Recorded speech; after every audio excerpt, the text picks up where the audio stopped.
Welcome back to News Talk. Lose weight, travel more, just try and keep the crib a little cleaner. All worthy New Year's resolutions. Everybody knows they are much easier to keep than easier to make than they are to keep, if I could just say it right. What do you resolve for the new year? Even if it's not to make resolutions, we have some expert help in how to keep the beginning of the year promises. Joining us now, Aurelia Williams, a life coach who has some help for us. Happy New Year to you. Thank you. Happy New Year to you, too. Before we get started with the resolution thing, we've all had coaches of some kind, but maybe we haven't had a life coach. What can you do to help? Well, basically, a life coach is just like any other coach you've ever had. A life coach works with an individual to reach a certain goal, whether it's to better themselves at home, better themselves in their business or with their life, reach goals as losing weight, starting a business. We basically are there for the individual, and we help them make a roadmap to their success, and we hold them accountable. So this is right up your alley. It's right up my alley. All right. And by the way, Aurelia has a website that we want you to know about. It's called reallifecoaching, one word, .net, so you can get in touch with her there. Okay, you know, we get to this point, and it turns out apparently the Babylonians were the first to do this, so there is history here about making New Year's resolutions, and early Christians believe the first day of the new year ought to be spent reflecting on past mistakes and resolving to improve themselves in the new year. I don't think anybody's going to sort of argue with that. Right. The problem comes in then on maybe January the 2nd, after we've made all this wonderful list of things we wanted to do better at in the new year. How do you make them stick? Well, the thing is, I think, Dave, people start off doing it wrong. The main thing to do is to start off with a realistic goal. So while you're reflecting, like they said they did, you can reflect in the past and say, what should I have done differently? What is there that I left unfinished? And you set your goals that are realistic. And then if you have large goals, instead of saying, I'm going to lose 100 pounds by the end of the year, you break them down into small, manageable tasks. And then you can chart your progress along the way. So what I find that most of my clients do is they bite off way more than they can chew. And it was shown that only 83% of people last year dropped their resolutions by the end of January.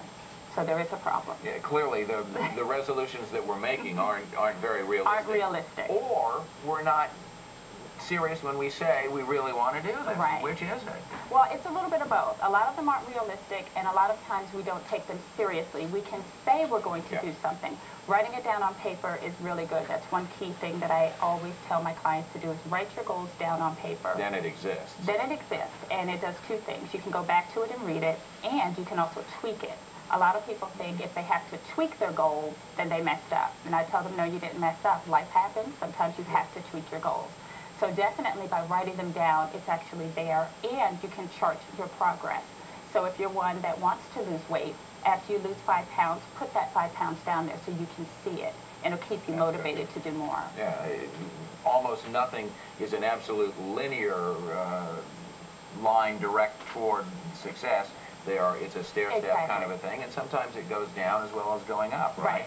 The key is not to quit, even when it goes down. The other thing I say is don't keep your goals to yourself. Tell a coach, tell a buddy, tell your friend, tell someone that can help you, you know, keep you accountable to those goals. Everybody's making resolutions. We know that. If you've got a question or a comment or need some help with them, give us a call at 703-387-1020. All right, we understand sort of the broad brush way to do all this. Let's get a little bit more specific now. If I've done the reflection and I've written these things down, and it's now, you know, we're into February already, and maybe because you know by then 87% of the people have already quit doing what they said they were going to do. Okay.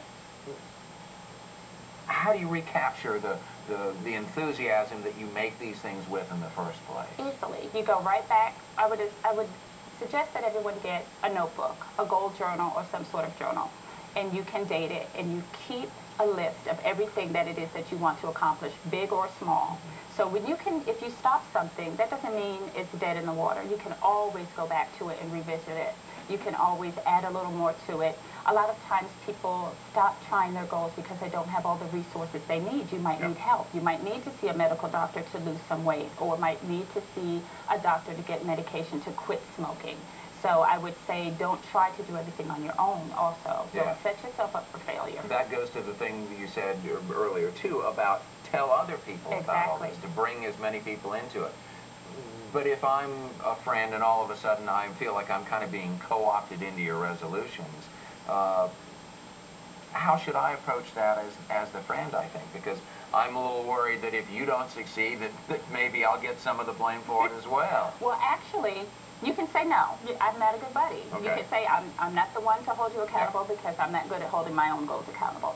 I, of course, would say contact a life coach. I would say contact your spouse, contact one of your best friends, or someone that has a goal along the lines that you have. If there's two people that are trying to quit, it's a lot easier to do it than doing it yourself. Shared experience is always a much easier way to go. We know that. And kinds of things. Also, with holding someone accountable, that doesn't mean you rake them across the coals when they mess up. That means that you just say, okay, you have the goals written down. Let's go back. Let's revisit. Let's see if there's something different that we need to alter. There's probably some sort of quid pro quo you can do there. If I'm trying to lose some weight and you want to stop smoking, and we're both involved in those things, then we can communicate with how the other person has done, and you can hold me accountable as well. Exactly. And the good thing is watching how good you do will inspire me to do good too. So it's kind of a really good partnership.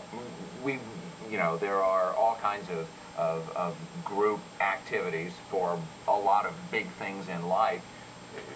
Are there similar group activities for smaller things as well? I mean, 12-step programs, maybe the extreme example there, but the same sort of thing for life's smaller problems. Yeah, there are. I mean, there's a lot of group sessions and group coaching sessions and meetings that people go to when they're trying to meet certain goals. I would definitely suggest people go about that. But, I find a lot of times you can go right to the internet and find a lot of the information you need to meet a lot of the goals and to meet people just like you that are trying to reach the same goals as well. Again, that shared experience that is so very important. Where is the right place to start? Is it on January 1st, or is it when you're ready to do it? Exactly. It's whenever you're ready to do it. It could have been 3 months ago. It could be 2 months from now. I think with the new year, they say, oh, new year, new me.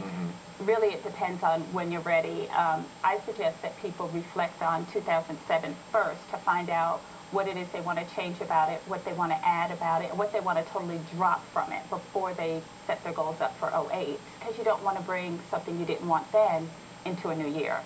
So basically, whenever you're ready to do it, you have to sit down, you have to be quiet within yourself, and then write down the list. Are there some resolutions easier to keep than others? Oh, yeah, sure. There's a lot that are easier to keep than others, I would imagine.